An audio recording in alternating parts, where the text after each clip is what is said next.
"Johnny, you promise you'll come back? You hear me?" Mom said, her voice breaking as I stood on the porch, duffel bag digging into my shoulder, the July 1967 heat clinging to my skin. "My name's Johnny Carter. I'm 20 years old, and right now all I want is to run back inside, hide from that draft notice dragging me away from everything. But I can't. Uncle Sam's got me, Vietnam's waiting, and my heart's pounding like it's trying to bust out of my chest." I woke up that morning before the sun even thought about rising. Couldn't sleep, not with that draft notice sitting on my nightstand like some kind of death sentence. It had been there for 2 weeks, ever since the mailman dropped it off with a casual "good luck" kid that made my stomach twist. July 17th, 1967. That's what it said at the bottom. Report to the induction center by 0800 hours. 8 in the morning, like it was just another day to punch a clock. But it wasn't. It was the day I'd leave Ohio, leave my folks, leave the life I'd half planned out in my head. College, maybe a job at the steel mill, a girl like Marion from down the street who smiled at me once at the diner. My room was still dark when I rolled out of bed, the springs creaking under me like they were groaning about the whole damn thing, too. I didn't turn on the light, just sat there on the edge of the mattress, staring at the silhouette of my baseball glove on the dresser. I won a game with that glove last summer, pitched a no-hitter for the town team, and the crowd cheered like I was some kind of hero. Funny how fast that all fades. Now, I was just a name on a list, one of thousands getting shipped off to a war I didn't even understand. Downstairs, I could hear Mom moving around in the kitchen. The clink of a coffee pot, the soft scrape of a chair. She'd been up all night, I knew it. Her eyes were red yesterday when I told her I'd pack my bag, just the essentials like they told me. Toothbrush, socks, a couple pairs of underwear, my Bible, even though I hadn't opened it since Sunday school. I didn't want her fussing over me, but she'd insisted on ironing my shirt anyway, like a Chris collar was going to make a difference where I was going.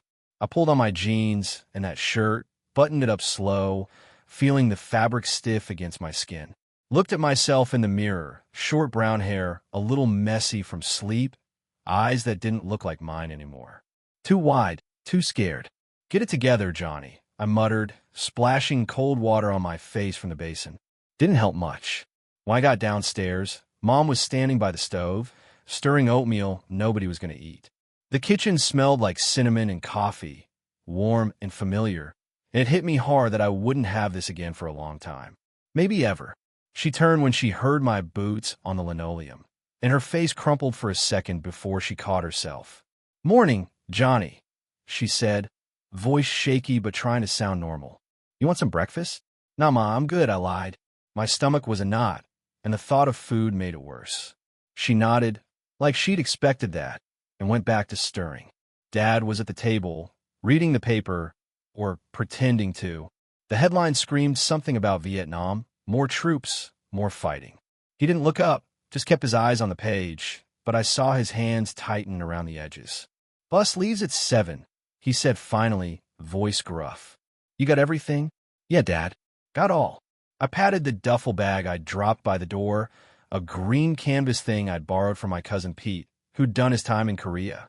It smelled like mothballs and old sweat, and it felt heavier than it should have. Mom came over then, wiping her hands on her apron, and handed me a paper sack. "Sandwich for the road," she said. "Ham and cheese, your favorite." Her eyes were wet, and I couldn't look at them too long or I'd lose it too. "Thanks, Ma," I said, taking it. My throat was tight, and I had to swallow hard to keep my voice steady. We didn't say much after that. The three of us just stood there in the kitchen, the clock ticking too loud on the wall, until Dad cleared his throat and said time to go. I grabbed my bag and followed him out to the porch, Mom trailing behind like she didn't want to let me out of her sight. Outside, the air was thick with summer heat, even at 6 in the morning. The sky was turning pink over the fields, and I could hear the crickets winding down, giving way to the hum of cicadas. Our house was small, just a clapboard thing on the edge of town, with a sagging porch and a yard full of dandelions Mom never could tame. I'd spent my whole life here, running barefoot in that grass, climbing the oak tree out back, sneaking cigarettes behind the shed with my buddy Tommy. Now it all looked different, like I was seeing it through a stranger's eyes. Dad stood by the steps, hands in his pockets, staring out at the road. He'd fought in World War II, landed at Normandy, but he never talked about it. Not once. I wondered if he was thinking about that now, if he knew what I was walking into. "You listen to your officers, Johnny," he said, still not looking at me. "Keep your head down. Come back in one piece." "I will, Dad," I said, even though I didn't know if I could promise that. He nodded once, sharp, then turned away. That was it, no hug, no handshake, just a nod.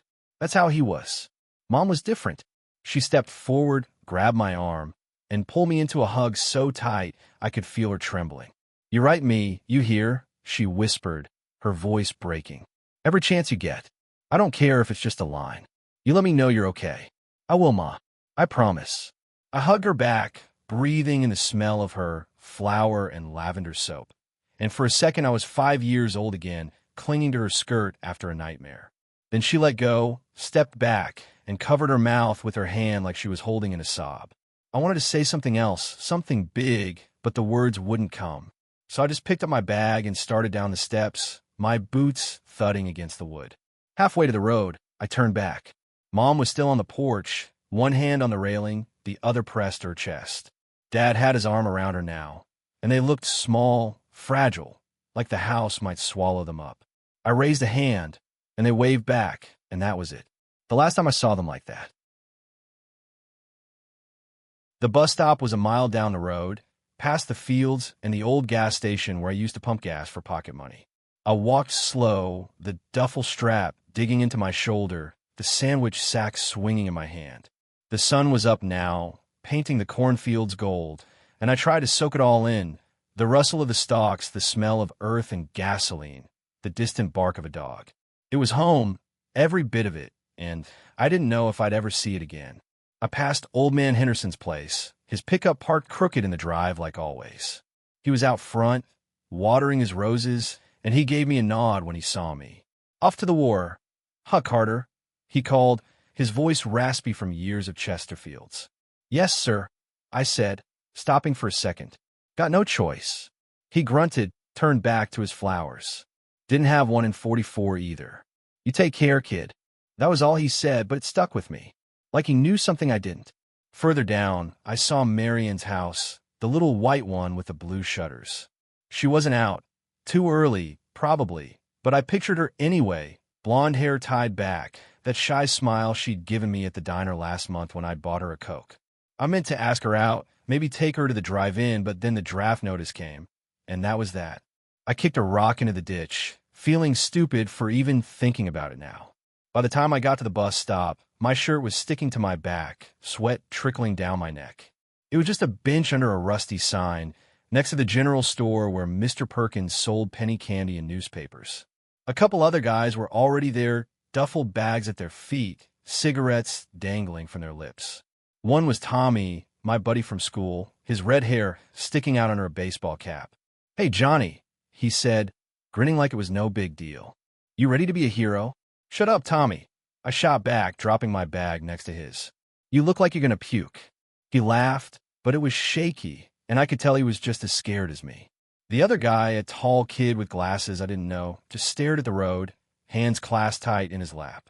We didn't talk much after that, just smoked and waited, the silence heavy between us.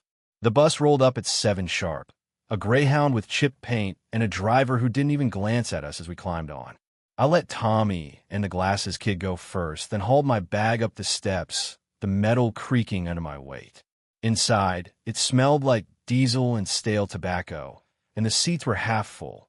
More guys like us, some older, all with that same look in their eyes. Lost, maybe, or resigned. I slid into a seat by the window, Tommy next to me, and stashed my bag under my feet. The driver muttered something about Fort Dix, our first stop. Then the engine roared to life, and we were moving. I pressed my forehead to the glass, watching the town slip away, the store, the fields, the church steeple poking up over the trees. It felt like I was leaving a piece of myself behind, like the Johnny who'd lived here was staying put while some other version of me rolled off to war. Tommy nudged me, holding out a pack of Luckies. "Want one?" he asked. "Yeah," I said, taking it. My hands shook a little as I lit it, the flame flickering in the dim light. I took a drag, let the smoke burn my lungs, and stared out at the road stretching ahead. Fort Dix was a couple hours away. And after that, who knew? Training, they said. Then Vietnam. It didn't feel real yet, but it was coming fast and unstoppable like this damn bus. The sandwich sat untouched in my lap. I couldn't eat, not now.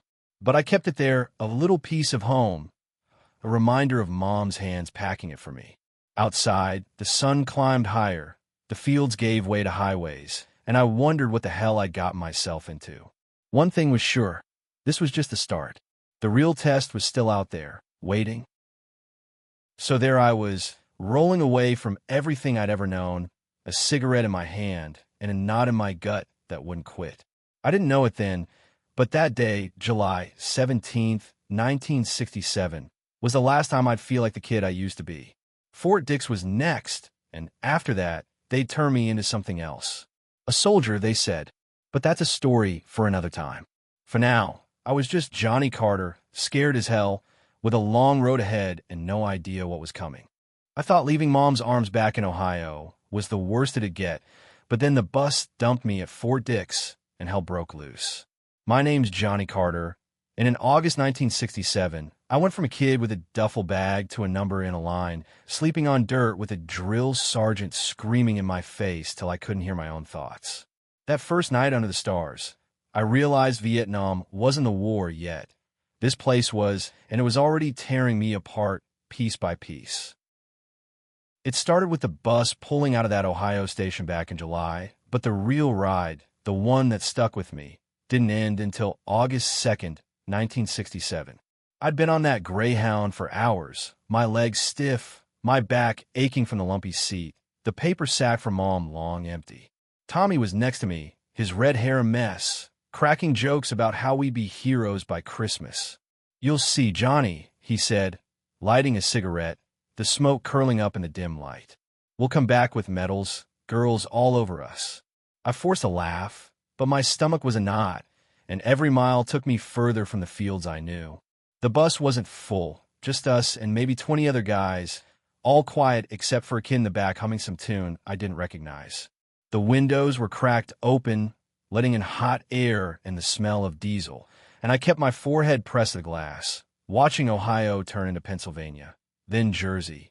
Towns blurred by, little houses, gas stations, kids waving like we were something special. I waved back once, felt stupid after, and I stopped looking out. My hands kept fidgeting with the strap of my duffel, the canvas rough against my fingers, and I wondered if Mom was still crying back home. We hit Fort Dix around noon, the bus lurching to a stop on a gravel lot that stretched out like a desert. The driver didn't say a word, just opened the door and let us spill out into the heat. I stepped down, boots crunching, and the sun hit me hard, blinding me for a second. Dust kicked up around my ankles, sticking to my sweat-soaked shirt, and I squinted at the sprawl ahead. Low wooden barracks, a water tower, fences glinting in the distance. Officers were everywhere, barking orders, their voices cutting through the rumble of engines and the chatter of guys like me, all lost and try not to show it. "Line up! Move it!" one of them yelled, a short guy with a whistle around his neck. I grabbed my bag and shuffled over, Tommy right behind me, his cigarette still dangling. There were maybe 50 of us now, a ragged line of kids from all over. Farm boys, city slickers, some barely shaving. I stood there, shoulders hunched, feeling the weight of my bag and the eyes of the officers sizing us up. "Carter, John," I shouted when they called roll, my voice cracking a little, and a sergeant with a clipboard grunted, "Barracks 12. Go." I didn't even know where that was, but I moved anyway, following the crowd toward a dirt path lined with scrubby bushes. Barracks 12 was a bust. We got there, a sweaty pack of us, only to find out it wasn't ready. Last groups still clearing out, a corporal said, leaning against the doorframe, his drawl slow and bored. "You're sleeping outside tonight. Grab a spot." Tommy kicked a rock, muttering, "Great start, huh?" I didn't answer, just dropped my bag on a patch of dirt near the barracks, figuring it'd do. The field was already filling up, guys spreading out blankets or just sitting on their gear, the air buzzing with curses and nervous laughs. The sun was still high, baking the ground, and I wiped my forehead with my sleeve, the fabric damp and gritty. Tommy lit another cigarette, offered me one, and I took it, the smoke burning my throat as I sat down next to him. "You think this is what Pete meant?" I asked, thinking of my cousin's stories about training. Tommy shrugged. He said it'd toughen us up. "Guess we'll see." I nodded, staring at the barracks. Peeling paint, cracked windows, a faded sign with 12 scrawled on it. It didn't look tough. It looked tired. They fed us late, after the sun dipped below the horizon and the sky turned a deep orange. A truck rolled up, tires crunching, and 2 guys tossed out boxes of sea rations. I grabbed one, pried it open with my knife, and stared at the mess inside. Some kind of stew, cold and slimy, with a cracker that crumbled in my hand. I ate it anyway, forcing it down, the taste like wet dog food mixed with salt. Tommy gagged, spat his out. "This is bullshit," he said, loud enough for a guy nearby to laugh.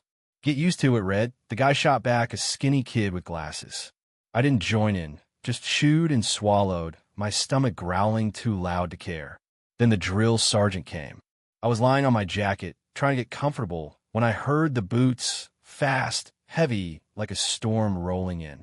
Before I could sit up, he was there, towering over me, his face red and scarred, cap tilted just enough to show he meant business. "Carter, what the hell is this?" he roared, so close I felt spit hit my cheek. I scrambled up, heart pounding, legs shaky. "You call this a bed? Get your ass in line." His voice was a hammer, smashing through the night, and I fumbled to straighten my jacket, my hands trembling. "Yes, sir." I managed, but he was already on Tommy, then the skinny kid, his yells echoing across the field.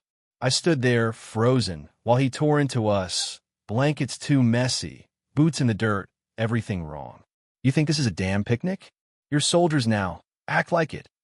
He stomped off, leaving us rattled, and I dropped back down, ears ringing, mosquitoes buzzing around my head. Sleep didn't come easy. The ground was hard, the air sticky, and every rustle made me think he was coming back. I stared at the stars, bright and cold, and wondered how I'd make it through this. Morning came too soon. Reveille blasted at 0500, a bugle so loud it jolted me awake, my jacket soaked with dew. "Up, up," the sergeant yelled, stomping through the field, and I grabbed my bag, falling in a line with the others. We marched to a clearing, 100 of us, bleary-eyed and stiff, the sky still dark. That's when they started breaking us. First was running, laps around a dirt track, the dust so thick it coated my tongue. My legs burned, my chest heaved, and every time I slowed, that sergeant was there, his voice like a whip. "Carter, move it, you lazy bastard." I pushed harder, sweat stinging my eyes, the sun creeping up over the barracks. Tommy stayed ahead, grinning like it was a game, but I saw guys drop, gasping, their faces red and miserable.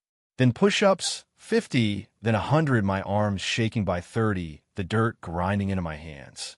"Down, up," he barked, pacing the line, his boots kicking up dust. I kept going, counting in my head, my shirt a wet rag against my back. A kid next to me collapsed, sobbing, and the sergeant hauled him up, screaming, "You think Charlie cares if you're tired?" I didn't know who Charlie was yet, but I figured I'd find out soon enough. They gave us rifles that afternoon. M14s, heavy and sleek, the woodstock cool against my palm. I'd shot Dad's .22 back home, rabbits mostly, but this was different. The sergeant showed us how to hold it, his hands steady, his voice hard. "This is your wife now, boys. Sleep with it, eat with it, or it'll bury you." I gripped mine tight, my fingers clumsy, and aimed at nothing, the weight of it sinking into me. We didn't fire them yet, just held them, marched with them, got used to them. My arms ached by dusk, but I didn't let go. I wasn't alone in this mess. Tommy was my anchor, always there with a laugh or a smoke, but there were others too. The skinny kid with glasses, Eddie from Philly, turned out to be sharper than he looked. "I'm just here 'cause they caught me," he said one night, polishing his glasses on his sleeve. "Draft dodgers don't last in my neighborhood." He was quiet, but he knew stuff, math, maps, things I didn't get, and I liked him for it. Then there was Big Mike, a hulking guy from Texas who snored like a bear and cussed like a sailor. He took a swing at Tommy Day 3, after Tommy called him cowboy one too many times. Say it again, Red. Mike growled, fists up, but the sergeant broke it up, made them run laps instead. I stayed out of it, but Mike nodded at me later like we were square. You're all right, Carter, he said, and that was that. The sergeant, Drill Sergeant Hayes, we learned, was the real force. He was everywhere, yelling, pushing, his scar glinting in the sun. You're not men yet, he'd say, spitting tobacco. You're meat. I'll make you men or break you trying. I hated him, feared him, but part of me knew he was right. This wasn't Ohio anymore. By week's end, we'd moved into Barracks 12. Narrow bunks, thin mattresses, a bulb flickering overhead. I got a bottom bunk, Tommy above, his snores rattling the frame. I couldn't sleep, not after days of running, yelling, and rifles. My hands were blistered, my back sore, and my head wouldn't shut up. I pulled out paper and a pencil, started writing to Mom. Dear Ma, I scribbled, Fort Dix is loud and hot. They yell all day, but I'm okay. Miss you and Dad. I stopped there, too tired to say more, and tucked it away. Lying there, I thought about home. The fields, the porch, Marianne's smile. It felt like a dream now, slipping away with every push-up, every scream. I wasn't Johnny from Ohio anymore. I was Carter, a number, a grunt. And Vietnam was still coming, closer every day. So that was my first taste of Fort Dix, August 1967. Nights on the ground, a sergeant in my face, and a rifle that felt like a stranger. I was changing, fast, and not always for the better. This was just the warm-up. Weeks of training were ahead, and Vietnam was waiting at the end of it all. If you're wondering how I survived, how I turned into a soldier, stick with me. Hit subscribe, and let's find out together what came next. Carter, you missed that target again. I'll bury you in this dirt. Drill Sergeant Hayes thundered, his voice slashing through the September wind like a knife through my frayed nerves. My name's Johnny Carter, and after clawing my way through a brutal month at Fort Dix in August 1967, running till my legs turned to jelly, sleeping on jagged rocks while mosquitoes chewed me raw, I thought I'd seen the worst this place could dish out. Then September crashed in, and they shoved an M14 into my trembling hands, hauled me to the rifle range, and drowned my world in a storm of gunfire and dread. That first shot kicked like a wild stallion, rattling my bones, and every squeeze of the trigger was a reckoning. Either I'd prove I belonged, or I'd show I was a dead man walking, with Vietnam looming closer, a shadow I couldn't shake. 33 days had ticked by since that Greyhound bus dumped me at Fort Dix, and the kid who'd stood on Mom's porch in Ohio, hugging her tight under a pink July sky, was slipping away like dust through my fingers. August had been a relentless grinder. Every dawn ripped open with reveille at 0500, the bugle's shrill wail yanking me from dreams of golden cornfields swaying in the breeze, Marianne's laugh echoing across the yard, Dad's voice calling me in from the barn. Every dusk, I'd collapse onto a bunk that creaked like an old man's bones, Tommy's snores rumbling from the top rack, a jagged rhythm that somehow lulled me to sleep. My hands weren't soft anymore, not the hands that once tossed a baseball with Dad on lazy Sundays. They were rough now, calluses thick as leather from hauling gear, knuckles scraped bloody from crawling under wire, fingertips stained black with rifle oil. My shoulders carried the mark of that damn duffel bag, a deep groove where the strap bit into my flesh, and my legs throbbed with a constant ache, the memory of miles run on gravel and dust etched into every muscle. Fort Dix had reshaped me, slow and unforgiving, like a river wearing down stone. The first week I'd stumbled through marches, my boots too big, my steps clumsy, Hayes' voice a sledgehammer in my ears. Carter, you move like a drunk cow. Pick it up. I learned to keep pace, to ignore the blisters swelling inside my socks, the way they popped and bled, sticking to the leather. Day 3, they'd made us run. 5 miles, the sun a white-hot hammer overhead, dust choking my throat, my lungs burning like I'd swallowed fire. I'd lagged, my knees buckling, and Hayes had been there, his scarred face inches from mine, yelling, "You think Charlie's going to wait for you to catch your breath? Move!" I moved, somehow staggering to the finish, Tommy clapping my back, his grin wide. "You're tougher than you look, Johnny," he'd said, and I'd nodded, too winded to answer, the taste of dirt lingering on my tongue. The second week, they'd thrown us into a pit, hand-to-hand drills, a circle of dirt surrounded by shouting recruits, the air thick with sweat and curses. Big Mike had towered over me, his fists like hams, and tossed me like I weighed nothing, his laugh booming as I hit the ground, dust billowing around me. "Get up, Carter! You're too pretty to stay down," he'd roared, and I'd scrambled up, fists clenched, my breath ragged, landing one weak punch to his chest before he floored me again, my cheeks scraping the earth. Hayes had watched, arms crossed, spitting tobacco. "Hit harder or die. Princess," he'd said, and I'd gotten up again, my hands shaking, my pride bruised worse than my face. By the third week, I could crawl under barbed wire without snagging my fatigues, the mud cold and slick against my belly, the barbs glinting inches above my head.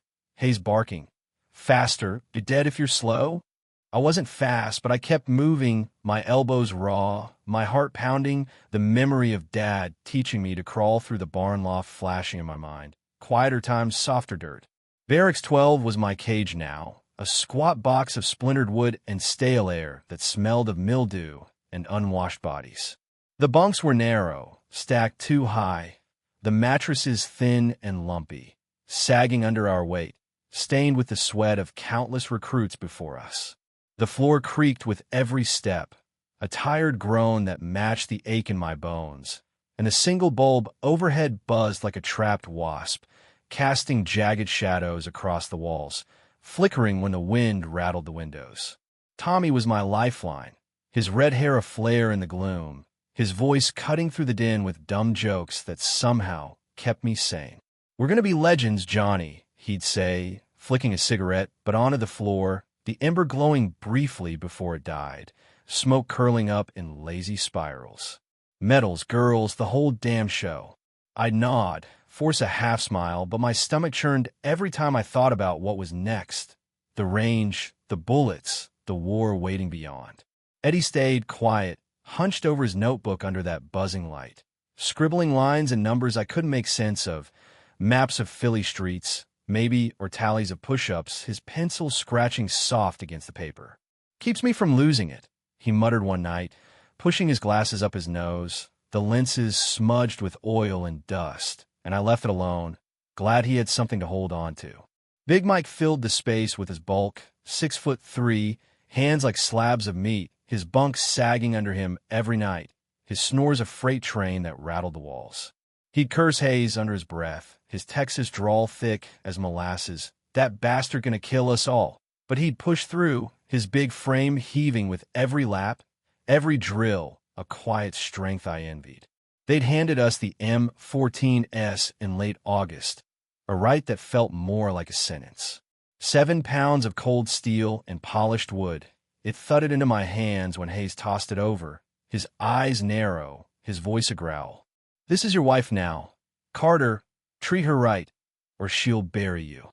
I caught it, nearly dropped it, the weight dragging in my arms, and carried it ever since. Marches, drills, even to the latrine, the strap chafing my shoulder raw, a red welt blooming under my shirt.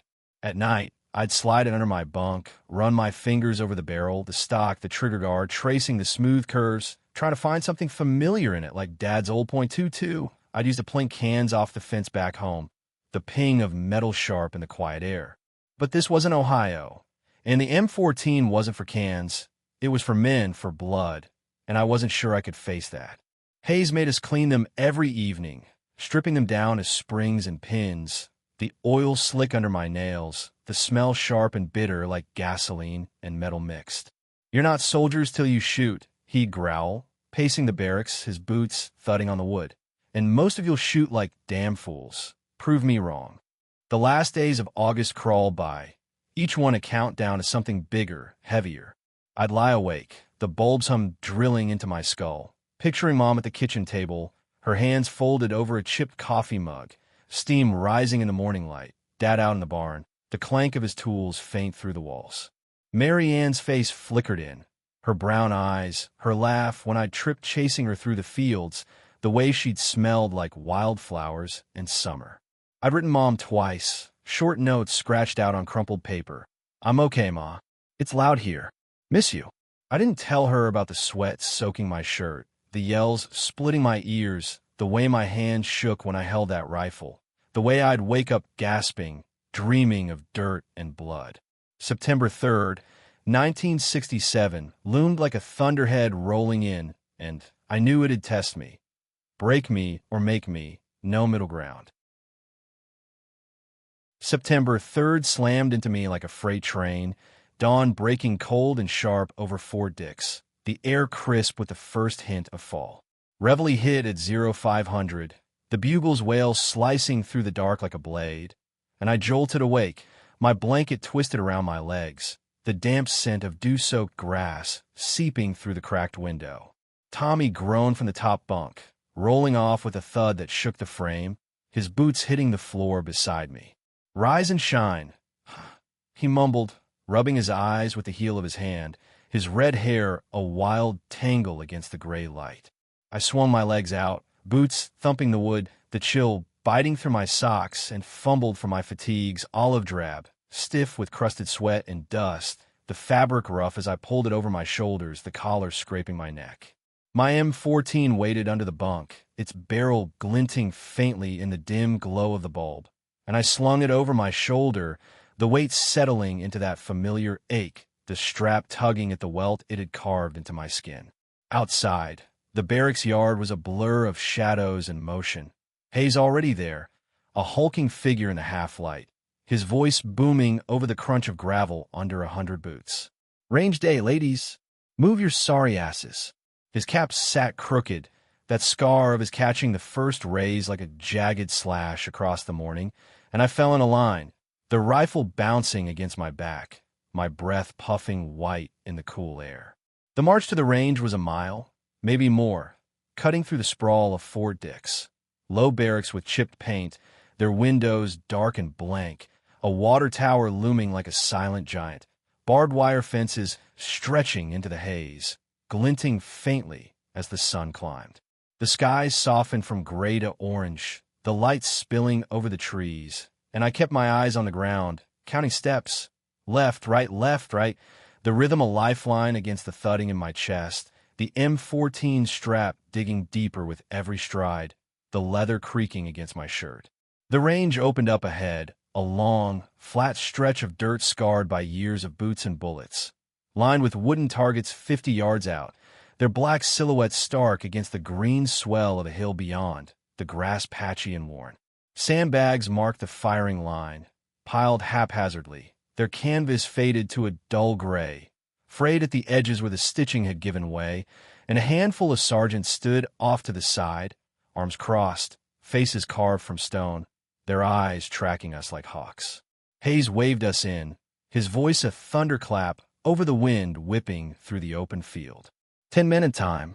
"Carter, you're up. Don't screw this."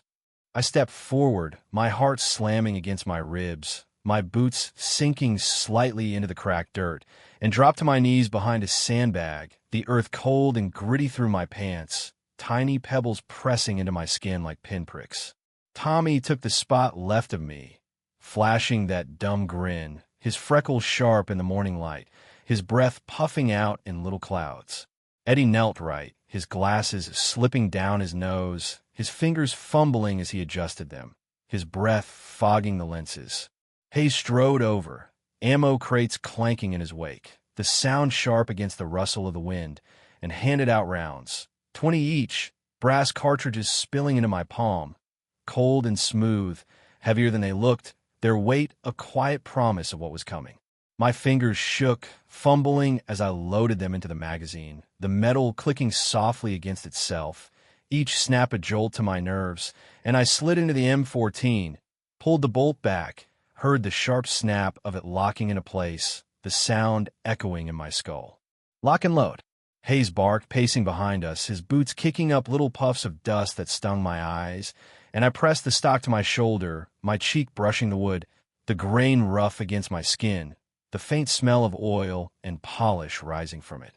I sighted down the barrel, the target a hazy smear at first, 50 yards stretching out like a canyon, but I squinted, lined up the sights, front post centered in the rear notch, a black dot against the wood, and took a breath, my chest tight, my pulse thudding in my ears, a steady drumbeat drowning out the wind. Fire when ready. Hayes yelled, his voice a whip crack, and I squeezed. The M14 roared, a deafening crack that split the air, the recoil, slamming my shoulder like a fist, jarring my teeth, the force rippling down my arm. I flinched, my eyes squeezing shut for a split second, and the shot went wild, kicking up a plume of dirt 10 feet left of the target, the dust swirling in the breeze, settling slow. "Carter, you blind?" Hayes bellowed, stomping over, his face inches from mine, his breath hot and sour with tobacco, veins bulging on his red neck, his scar a livid slash under his cap. "Aim, you dumb son of a bitch, or I'll shove that rifle down your throat." I swallowed hard, my throat dry as sandpaper, my tongue sticking to the roof of my mouth, and nodded, my hands trembling as I reset, the M14 slick with sweat under my grip, the metal warm now from my touch. I fired again, slower this time, holding my breath. Crack! The bullet grazed the target's edge, splintering wood, a faint puff of sawdust rising into the air. Hayes grunted, a low rumble in his chest. Close enough, but not good, his eyes boring into me like he could see every doubt rattling around in my head. My shoulder throbbed, a dull ache spreading down my arm, my collarbone creaking under the strain, and my ears rang, a high-pitched whine drowning out the wind, the shouts, everything but the thud of my own heart. I fired again, then again, the M14 bucking each time, my aim a mess. Half the rounds missed, burying themselves in the dirt with dull thuds. The rest clipped the target's sides, ragged holes tearing through the wood, splinters scattering. Tommy's shot rang out beside me. A clean hit dead center, the target shuddering, and he hooped, turning to me, his grin wide, his teeth flashing white. "See that, Johnny? Easy as pie." I forced a smile, my lips tight, my jaw clenched, but my gut twisted. I wasn't like him, not even close, my hands still shaking, my breath ragged. Eddie's turn came, his glasses fogging, his shots spraying wild, left, right, into the hill beyond. And Hayes tore into him, voice sharp as a blade, cutting through the noise. "You gonna cry, Specs? Shoot straight, or get the hell out." Eddie's face flushed red, his hands fumbling, his shoulders hunching like he wanted to sink into the ground. But he kept firing, missing more than he hit, the dirt kicking up around him like a storm. Big Mike was next, and he was a damn machine. Every shot a bullseye, the target shredding under his steady hands, his big frame unmoving against the recoil, his breath even, his eyes locked on the black silhouette 50 yards out. Hayes clapped his back, a rare grin cracking his weathered face, his teeth yellowed from tobacco. "That's a soldier. Ladies, watch and learn." I stared, my own rifle shaking in my grip, a pang of something bitter curling in my chest, jealousy, maybe, or just shame at my own sloppy aim, the way my shot strayed while Mike's punched clean through. The rest of the day dragged on, a grind of noise and sweat. 20 rounds gone, my shoulder bruised purple, swelling under my shirt, my ears buzzing like a swarm of bees trapped in my skull. Hayes didn't let up, his voice a constant lash. "Faster, Carter. Straighter, you idiot." And by dusk, I was spent collapsing against the sandbag, the M14 heavy across my lap, my hands raw and trembling, the smell of gunpowder thick in my nose, clinging to my skin like a second layer. The range wasn't a one-day ordeal. It swallowed us whole for 2 weeks straight, dawn to dusk, till the crack of gunfire echoed in my dreams, and the taste of gunpowder coated my tongue, bitter and sharp. They marched us out every morning, the mile-long trek a ritual now, boots crunching gravel, the targets growing sharper in my sight each day, their black shapes a constant challenge against the green hill beyond. We started at 50 yards, prone on the dirt, the ground cold and hard under my chest, then moved to 100, kneeling in the dust, my knees grinding into pebbles, then 200, standing against the wind whipping across the field. Every position a fresh hell, every shot a test of nerve and muscle. The M14 got easier, or I got harder, the recoil softening from a punch to a shove, my hands finding the rhythm. Sight breathe, squeeze, my fingers steadying against the trigger, the metal warm from hours of use. Day 4 brought rain. Cold, steady drops that soaked my fatigues, turned the range into a muddy bog, the dirt sucking at my boots with every step, the air heavy with the smell of wet earth and rust. "You think Vietnam's got a roof?" Hayes yelled, pacing the line, water streaming off his cap, pooling in the creases of his scarred face, his boots splashing through puddles. "Shoot, damn it!" I fired through the downpour, mud splashing my cheeks, the target a gray blur in the haze, the rain streaking my vision. The shot hit low, punching a ragged hole in the wood, the echo swallowed by the wet earth, and I grinned despite the sting in my eyes. First solid hit all week, the cold seeping into my bones. Tommy slipped beside me, landed hard on his ass, the mud splattering his face, and laughed, a wild, barking sound that cut through the rain. "Smooth, huh?" he called, scrambling up, his boots sloshing as Hayes barked. "Run it off, Red." Tommy took off, splashing through puddles, still grinning, his red hair plastered his forehead. While I reset, the M14 slick in my grip, water dripping from the barrel. Eddie found his footing that day, bracing his glasses with a finger, his shots tightening up. 3 hits out of 10, better than the wild sprays of before, the wood splintering under his aim. "Not bad, Specs," I muttered, my voice hoarse from the cold. And he nodded, a faint smile breaking through his usual frown, his breath puffing white in the damp air. Even Big Mike faltered once, the rain throwing off his aim, the bullet burying itself in the mud with a dull thud, and he cursed loud enough to scare the crows perched on the fence. "Goddamn water!" Hayes laughed, a rare, guttural sound that rumbled over the patter of rain, and moved on, his cap tilted against the downpour. My own aim steadied. 5 hits that day, the M14's kick a familiar ache, my shoulder a map of bruises under my soaked shirt, the fabric clinging to my skin like a second hide. Mistakes came, sharp and costly, cutting through the rhythm like a blade. Day 6, a kid named Riley, 2 squads over, forgot to clear his chamber after a dry fire drill, his hands sloppy from the rain. He squeezed off a round, the cracks splitting the air, the bullets slamming into the dirt a foot from Hayes' boots, a geyser of dust and mud exploding upward, the sound sharp against the steady drip of water. Hayes lunged, grabbed Riley by the collar, hauled him up like a sack of grain, his face red with fury, water streaming down his cheeks. "You trying to kill me, you stupid bastard?" he roared, spit flying, his voice shaking the air, Riley's eyes wide and white, his hands shaking as he stammered, "No, sir." His rifle clattered to the ground, mud splashing, and they dragged him off, boots dragging ruts in the wet earth, his figure shrinking into the haze. He was gone by noon. No word, no trace, just a hole in a line where he'd stood. "That's what stupid gets you," Hayes said later, spitting into the mud, his voice flat, his eyes hard as flint. "Next one's out, too." I checked my rifle 3 times after that. Every load, every click, my fingers cold with sweat, my pulse a drumbeat in my throat, the rain washing over me like a penance. By day 10, I was hitting more than missing. 30 yards prone, a tight cluster of holes on the target, the wood splintering under my shots. The M14's roar a steady pulse now, the recoil a dull thud against my bruised shoulder.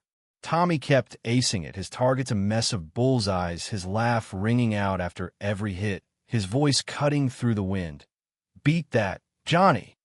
Eddie scraped by, his aim shaky but growing, his glasses fogged but steady, while Big Mike stayed perfect, his big hands unmoved by the kick, his shots a quiet brag that didn't need words. Hayes watched, arms crossed, his yells less frequent but cutting deeper when they came. "Carter, you're still slow. Tighten it up." I nodded, fired again, hit center, the wood cracking, and felt a flicker of something, pride, maybe, or just the relief of not screwing up. The range was breaking me down, tearing at the edges of who I'd been, but it was forging something new, piece by jagged piece, a soldier rising from the mud and noise.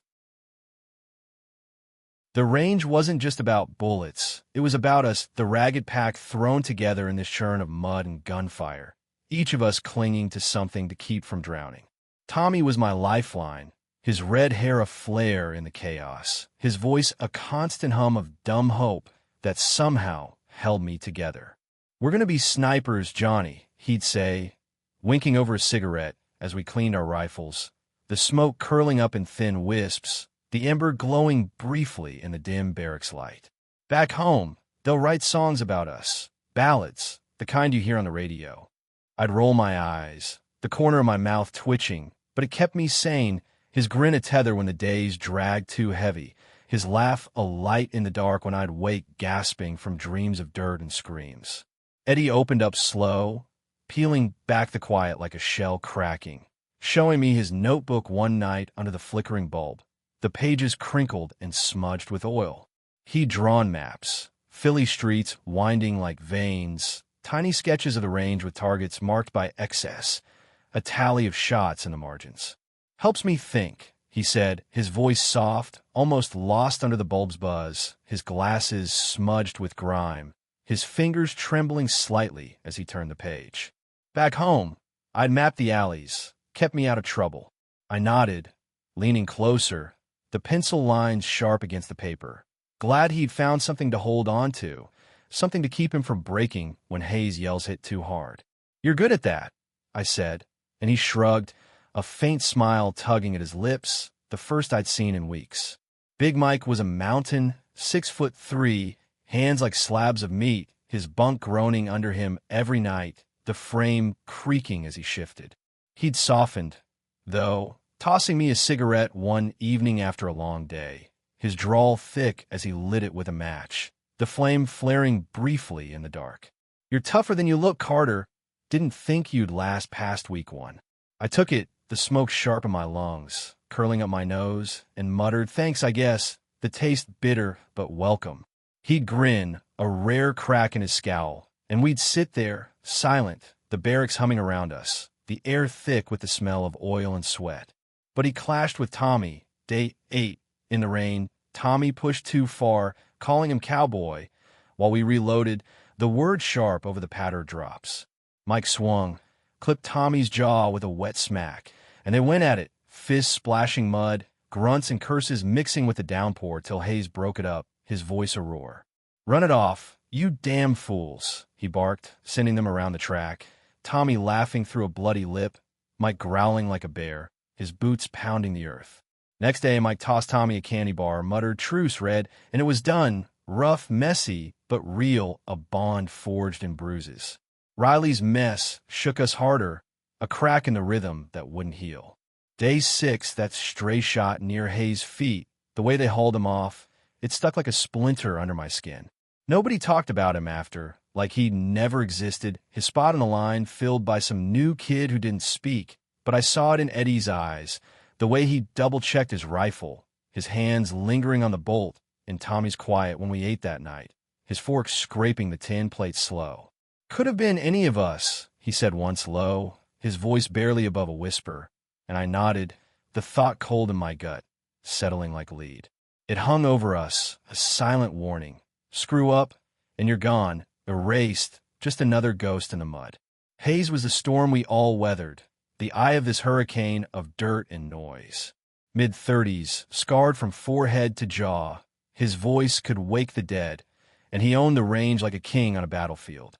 "Your meat till you shoot," he'd say, spitting tobacco into the dirt, the brown juice staining the earth, his cap tilted just enough to show he didn't care who we were, where we'd come from.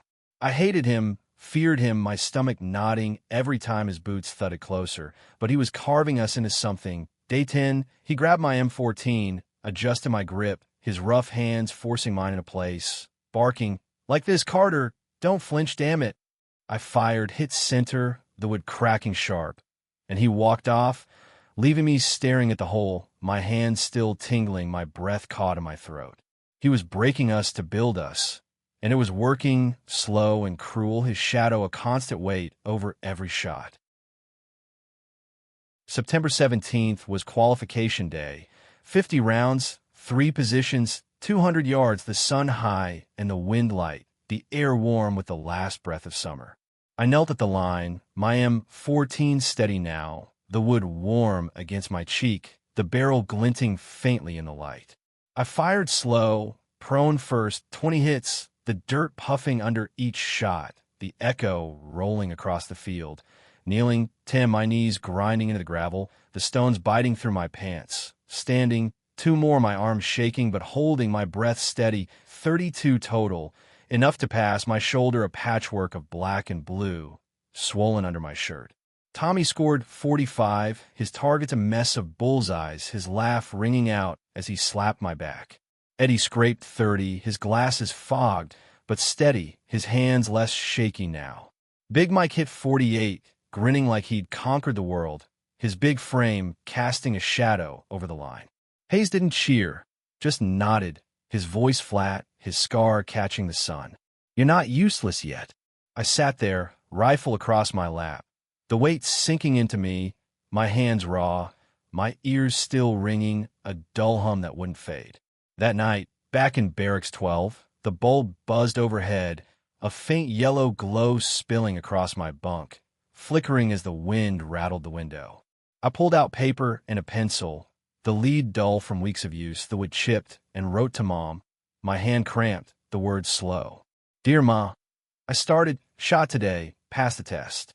It's loud, heavy, but I hit the target. Miss you and Dad." I kept going, the pencil scratching soft, about the rain soaking my boots, the mud on my face, Tommy's laugh cutting through it all, the way it echoed like home.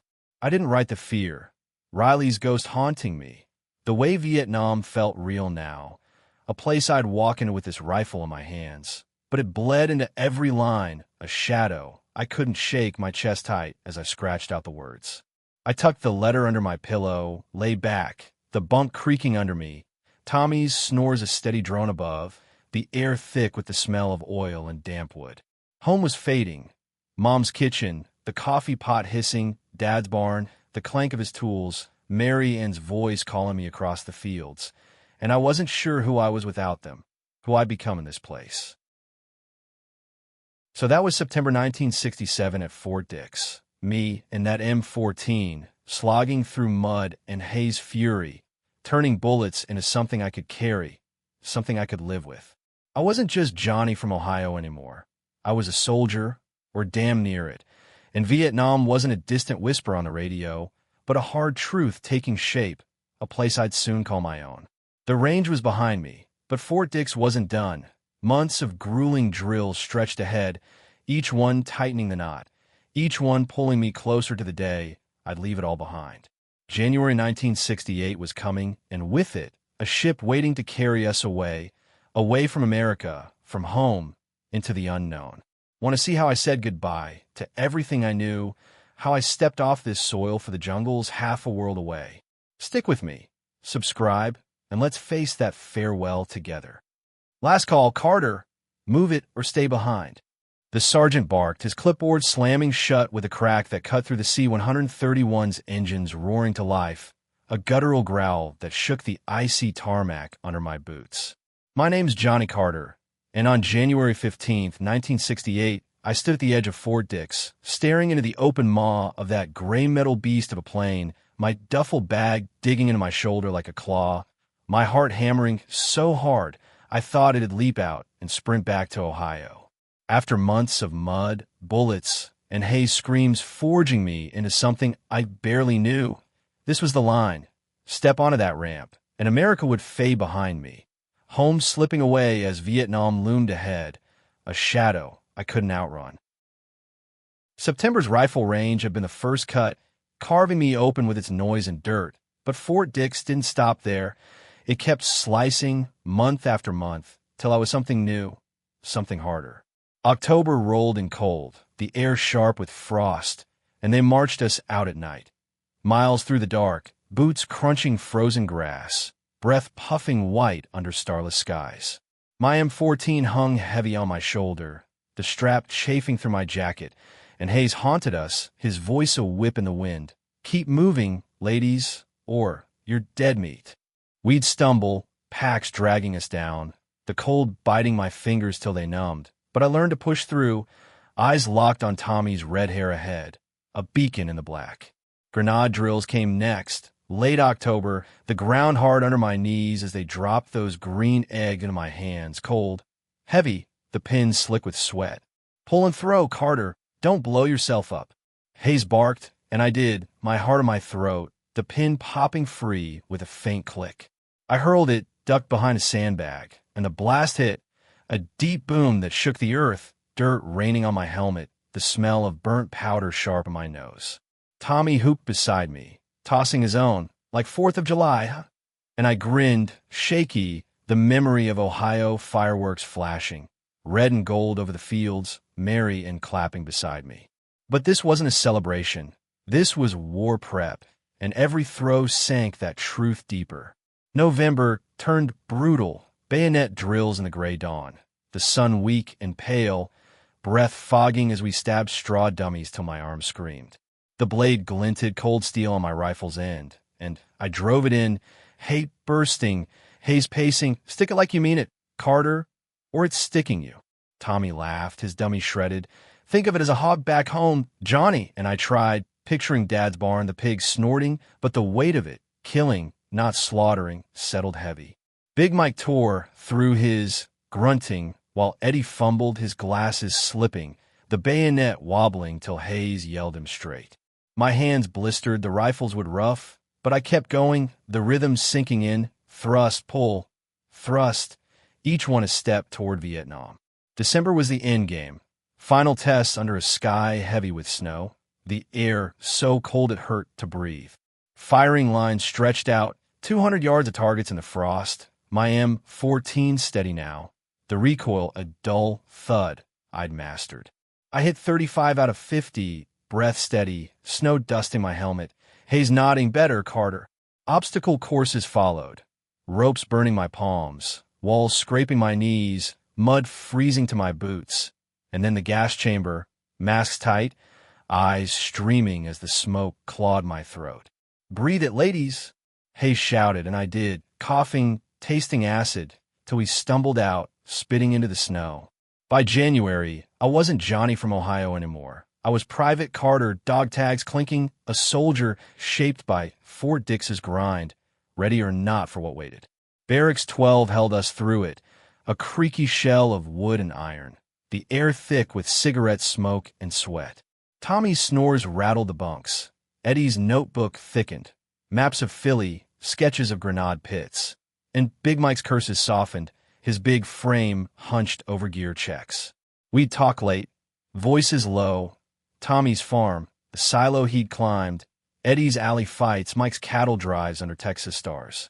I'd tell them about Ohio, Mom's apple pie, the crust flaky and warm, Dad's tractor rumbling, Marion's laugh as we raced through cornfields, and they'd listen quiet like it was their home too. Letters from Mom came steady. Stay safe, Johnny. We're proud, and I'd write back, pencil scratching under the bulb. Training's done, Ma. I'm okay. Love you.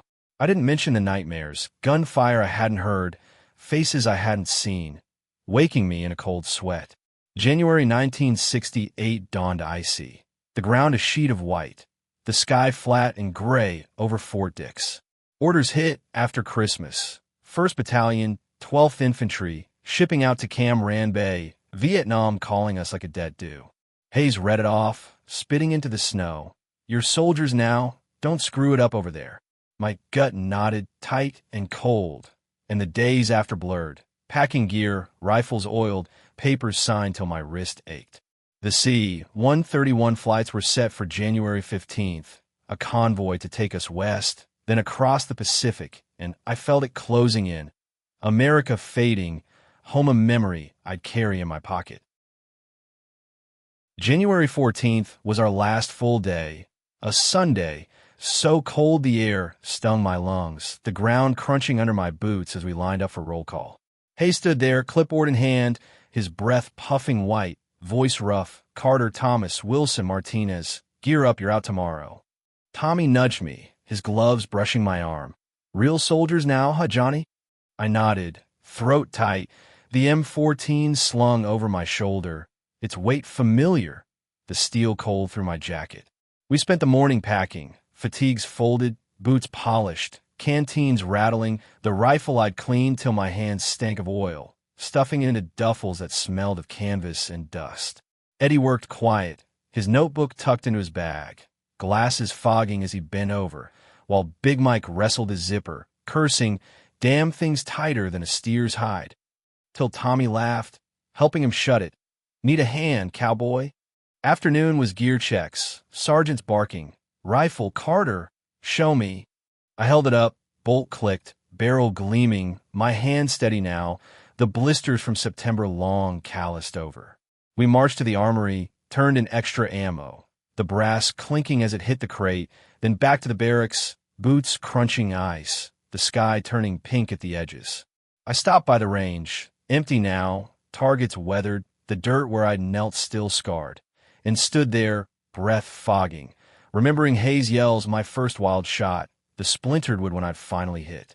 It felt like years, not months, and I wondered who I'd been before.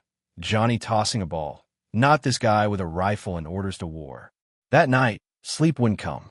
Barracks 12 buzzed, guys talking low, some praying, rosaries clicking, others staring at the ceiling like me, the bulb flickering overhead, throwing shadows on the walls. I pulled out Mom's last letter, unfolded it slow, the paper soft and creased. Come home safe, Johnny. We'll be waiting, and traced her words, the ink smudged where she'd pressed hard. Tommy lit a cigarette, the match flaring, and passed it over, smoke curling between us. What you thinking, Johnny? He asked, voice soft, and I exhaled, gray wisps rising. Mom, Mary Ann, you. He shrugged, staring at the embers, saying, my sister, Pa, the farm. We sat quiet, the smoke sharp. Then he said, we'll be back, heroes, right? I nodded, wanting to believe it, but the knot in my gut tightened, Vietnam's shadow dark over every breath. Eddie sat up, scribbling in his notebook, the pencil scratching loud in the hush. You still mapping specs? I asked, and he nodded, showing me Philly streets, a sketch of the C-131, tiny XS for seats. Keeps me steady, he said, glasses glinting, and I smiled, glad he had that. Big Mike rolled over, grunting, y'all shut up. I'm trying to sleep before they ship us to hell. Tommy chuckled, hell's got nothing on Hayes, Mike, and we laughed low, the sound fading into the night. I lay back, eyes on the bunk slats, Tommy's snores starting slow, and pictured home. Mom at the stove, Dad in the barn, Marian's hair catching the sun. It felt so far, like a dream I'd lose if I closed my eyes too long. Morning hit fast, reveille at 0400, the bugle sharp in the dark, my boots thumping the floor before I woke fully.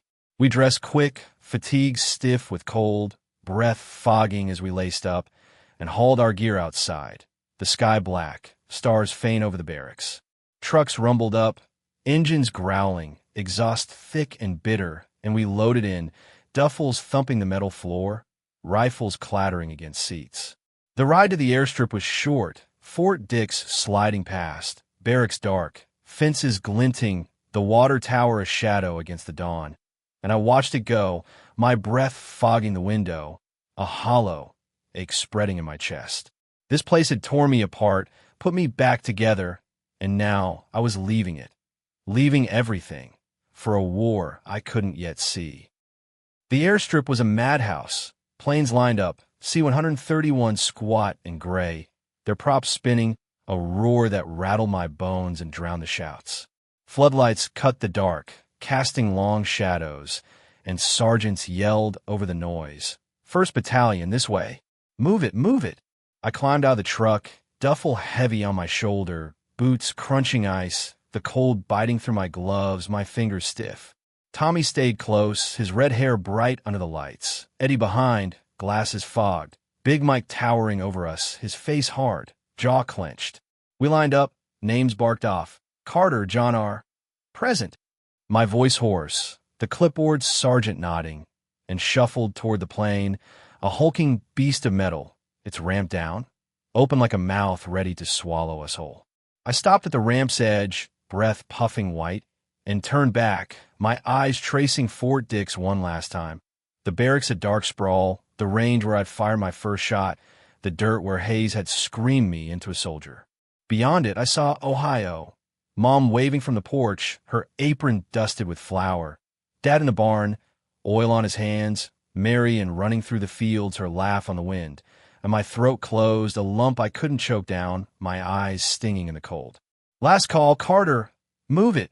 The sergeant snapped, his voice sharp over the engines, and I nodded, stepping up, the ramp cold and slick under my boots, the plane's belly dark, the air thick with fuel and metal.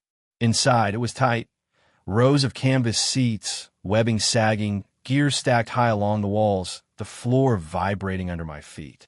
I found a spot by a window, Tommy sliding in beside me, Eddie and Mike across, their duffels thumping down. The seats were hard, the straps rough as I buckled in, digging into my chest, the cold seeping through my jacket. Guys piled in, voices low, some joking, others silent, the plane filling with the smell of sweat and wool. I pressed my face to the glass, the window icy against my cheek, and watched, the airstrip alive with movement, trucks pulling away, Fort Dix's lights shrinking as the dawn crept in, a thin pink line on the horizon. The engines revved harder, a deep growl that shook my teeth, and the sea. 131 lurched, taxiing slow, the tarmac sliding past, ice glinting under the lights. I kept my eyes on it. Fort Dix fading, the barracks blurring, America slipping away as we rolled faster, the props a deafening whine. The wheels lifted, a jolt that sank my stomach, and we were up, climbing into the gray sky, the ground tilting below, fields, roads, a patchwork of home shrinking fast. I watched till clouds swallowed it, white and thick, and there was nothing left but the drone of the engines, the glass fogging under my breath. Goodbye, I whispered, too low to hear, my hands clenched, nails biting my palms, the ache in my chest sharp as a blade. The C-131 wasn't made for comfort, seats hard as boards, air cold and stale, the noise a constant hammer in my ears, vibrating through my skull. Hours stretched, the plane droning west, the window showing nothing but clouds, then ocean, a blue so deep it hurt to look at. Tommy slept, his head lolling against my shoulder, his snores lost in the engine's roar.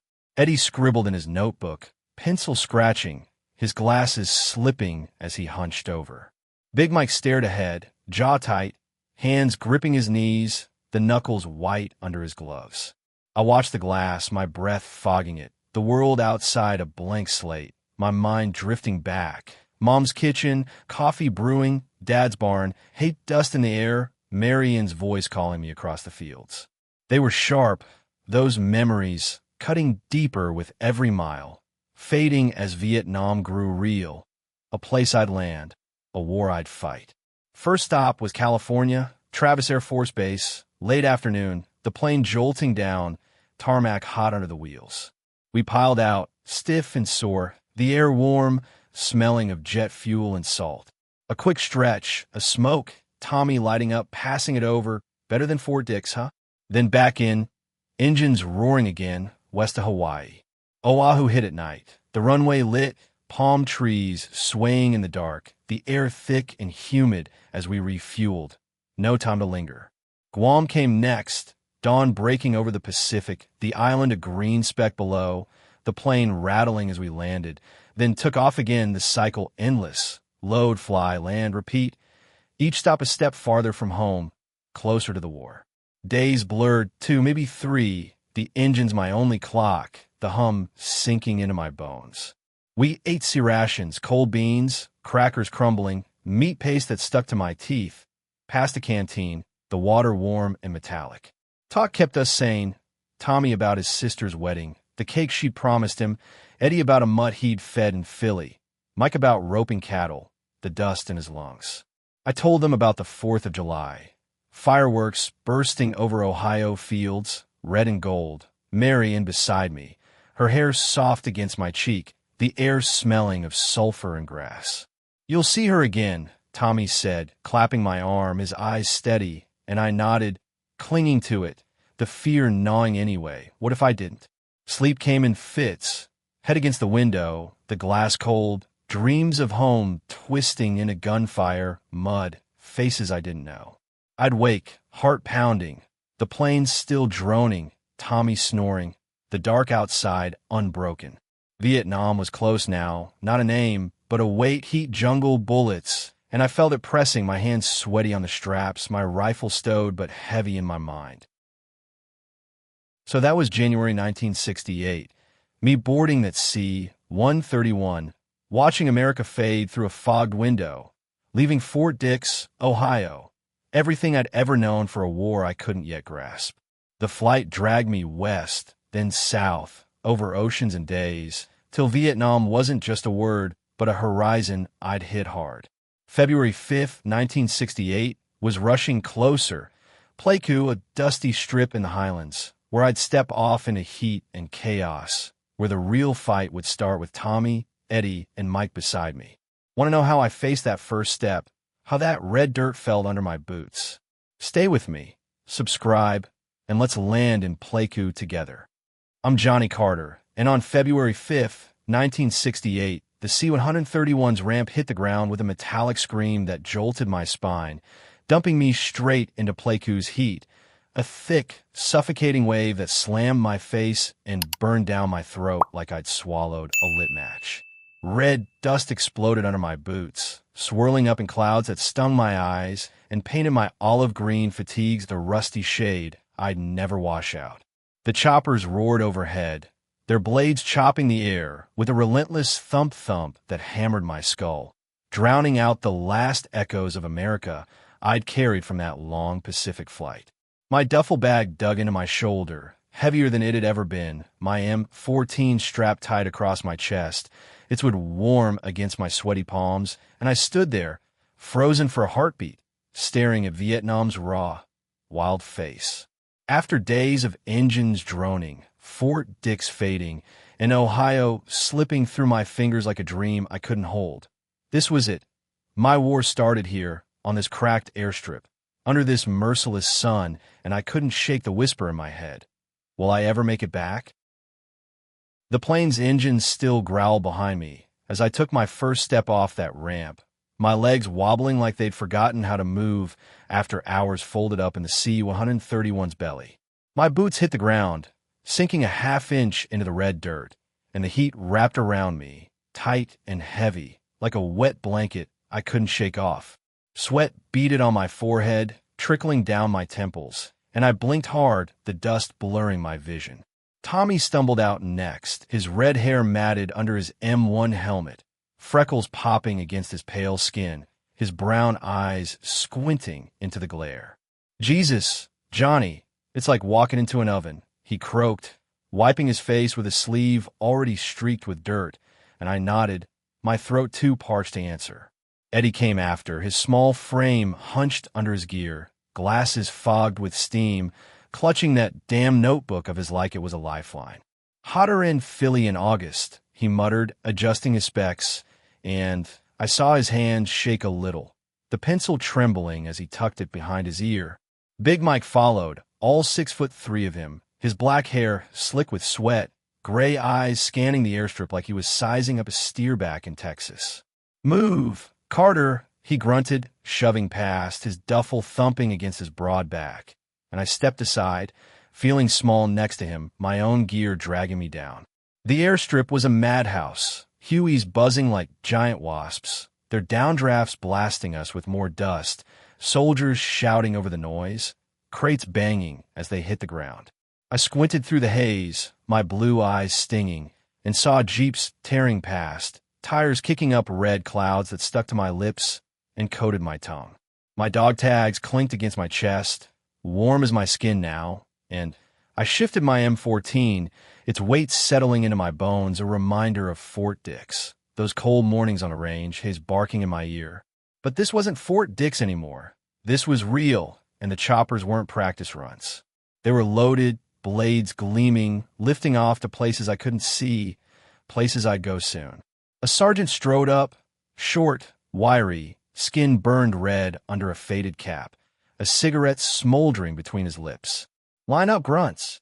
Move it," he snapped, his voice sharp as a whip, and I shuffled into place, boots crunching, my duffel banging my hip.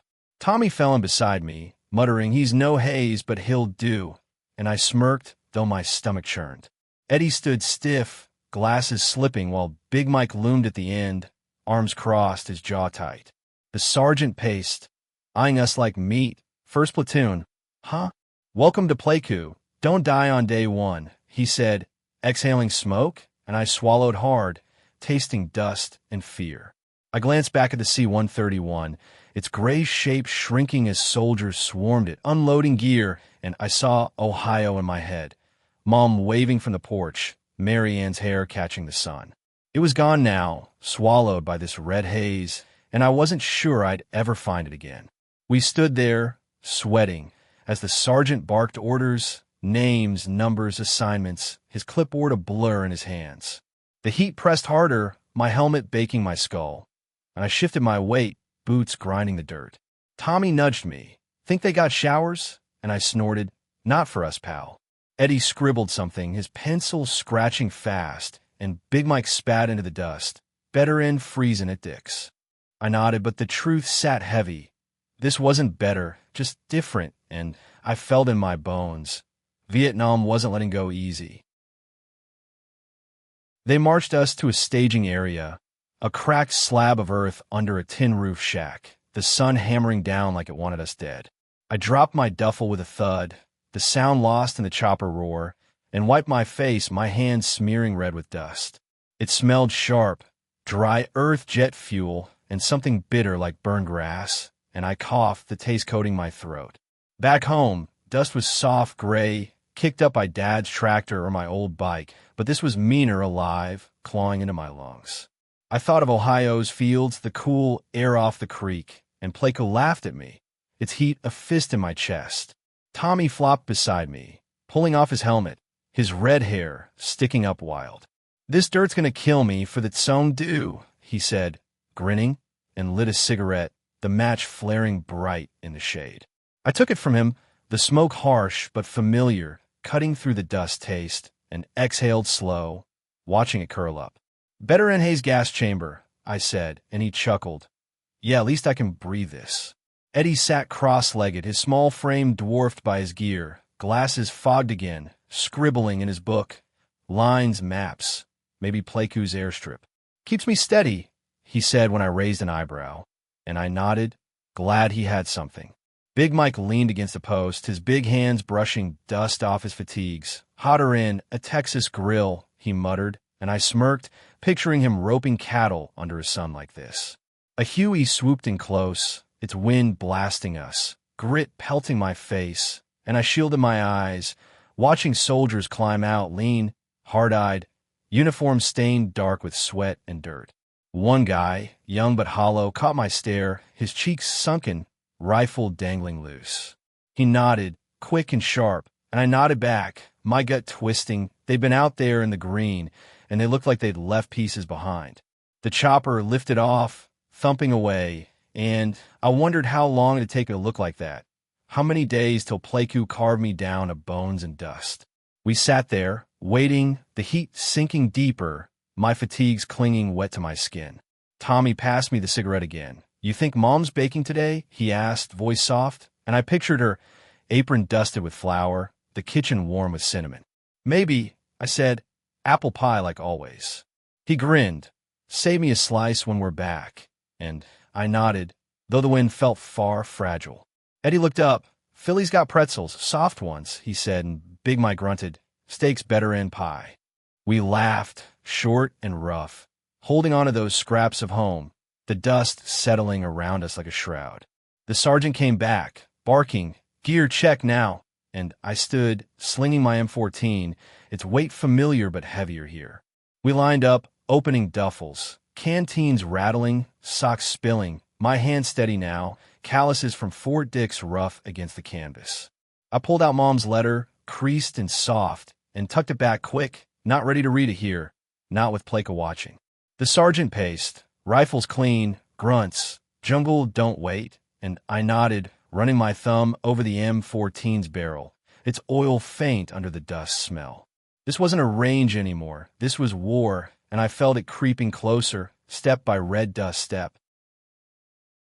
They loaded us into a Deuce and a half, its engine coughing to life as we climbed aboard, the metal bench searing through my fatigues.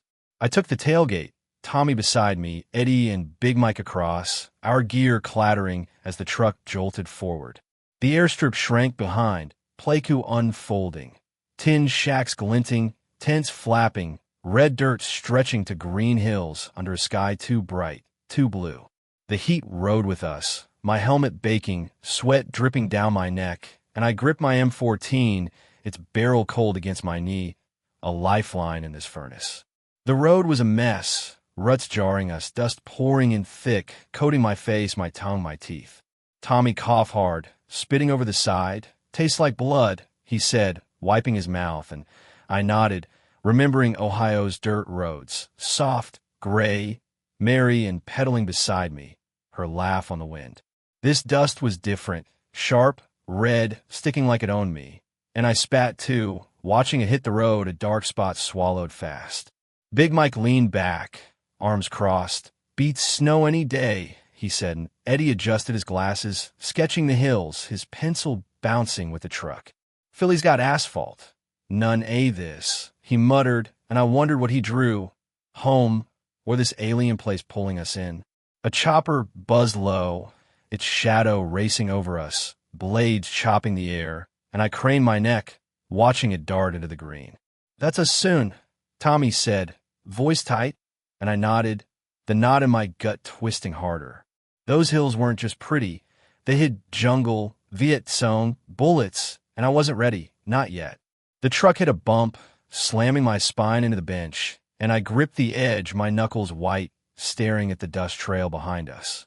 It stretched back, a red thread to the airstrip, to Fort Dix, to Ohio, unraveling with every mile, and I felt it. Home slipping away, Vietnam sinking its claws deeper.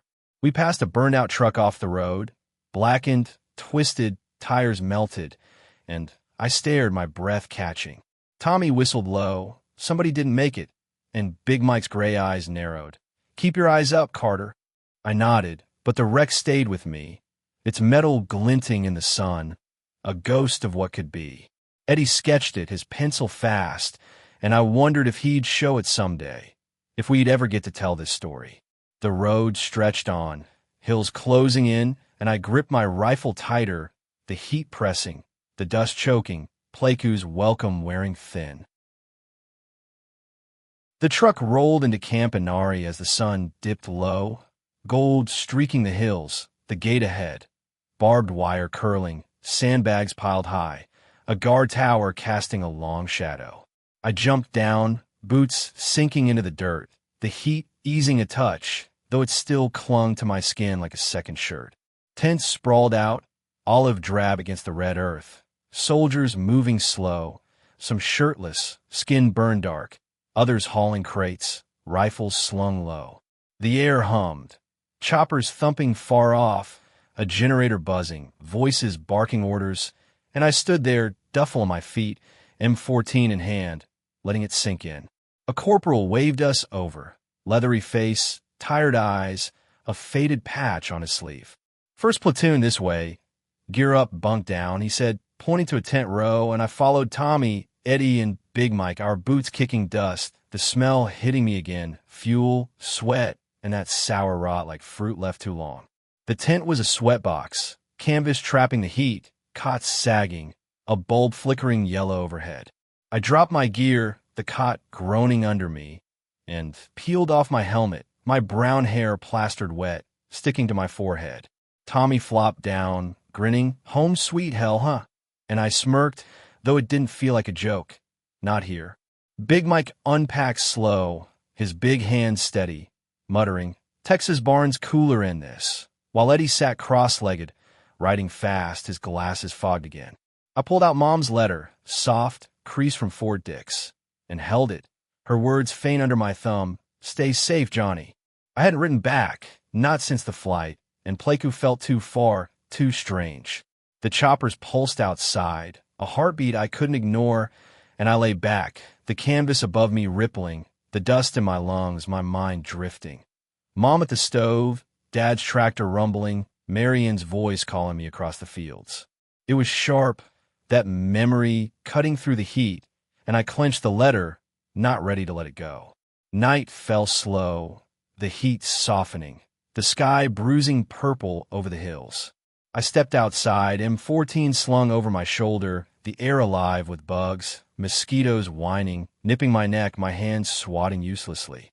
Tommy lit a cigarette, the glow lighting his freckles, and we walked the perimeter, boots crunching, the bass buzzing, soldiers laughing by tent, a radio crackling some tune I didn't catch, choppers landing in the dark, their lights blinking red. The dirt glowed under floodlights, and I kicked it, watching it scatter, thinking of Ohio, Marion's bare feet, the grass cool under my toes, a world away from this red mess. A guy from another tent nodded, older, jaw scarred, eyes hard. "New meat?" he asked, voice gravelly, and I nodded, feeling green. "Head down out there," he said, walking off, his rifle swinging, and Tommy exhaled smoke. "Real charmer," he said, sarcastic. I shrugged, but his words stuck. Out there was real now, not a drill, and the choppers weren't just noise. There were lifelines or coffins, and I didn't know which yet. We kept walking, the bay sprawling, tents and sandbags fading into the dark, and I felt it, Vietnam, settling in, heavy as the dust on my boots. I sat by the tent, pulling out my ration, beans and franks cold, sticky, and ate slow, the taste flat against the dirt in my mouth. Big Mike tore into his, "Food's food," he said, and Eddie nibbled crackers, quiet, his pencil still. The choppers faded, the night deepening, and I looked up, stars sharp, brighter than Ohio's, but cold, distant. I thought of home, of Marion's laugh, Mom's pie, and wondered if they'd know me when I got back. If I got back. Vietnam was here in my skin, my lungs, and I wasn't just Johnny anymore. I was a soldier caught on war's edge.